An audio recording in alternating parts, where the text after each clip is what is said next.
Ukraine ने 1 जून को रूस पर अब तक का सबसे बड़ा ड्रोन हमला किया।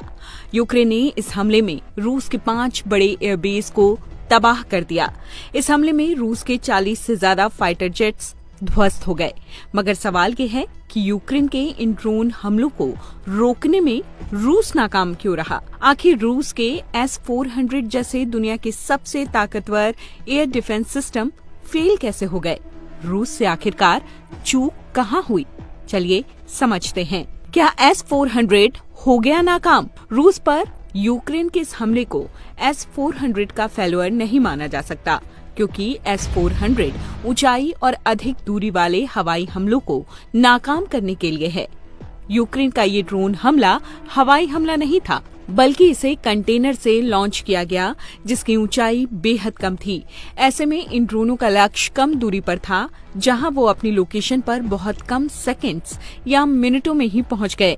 आसानी से अपने टारगेट को हिट किया। कंटेनर से ड्रोन की लॉन्चिंग और उसके टारगेट की दूरी कम होने से रूसी सेना को रिएक्शन का टाइम ही नहीं मिला। ड्रोन्स की संख्या भी ज्यादा थी, एक साथ करीब 117 ड्रोन। इसलिए यूक्रेनी ड्रोन हमले में कामयाब रहे। यूक्रेन ये अच्छी तरह जानता है कि रूस का ये एयर डिफेंस सिस्टम बेहद ताकतवर है, इसलिए उन्होंने एक तरीके से इन ड्रोन्स की रूस के अंदर घुसपैठ करवाई और हमले की योजना को अंजाम दिया। अब आते हैं अगले सवाल पर कि आखिरकार रूस से चूक कैसे हो गई? दरअसल यूक्रेन के हमले को रोकने में हुई चूक रूस का बहुत बड़ा इंटेलिजेंस फेलियर है। ड्रोन्स को कजाकिस्तान से लाया गया था। हमले की योजना 1.5 साल पहले से बनाई जा रही थी, जिससे अब जाकर अंजाम दिया गया। लेकिन रूस पर ये ड्रोन हमला उसकी सरहद से हुआ, तो ये भी बहुत मुमकिन है कि इसे ऑपरेट करने वालों ने भी रूस में घुसपैठ की होगी। तो निश्चित तौर पर यह हमला रूस की ही इंटेलिजेंस चूक का नतीजा है। यूक्रेन के इस हमले के बाद ये तो तय है कि रूस चुप नहीं बैठेगा।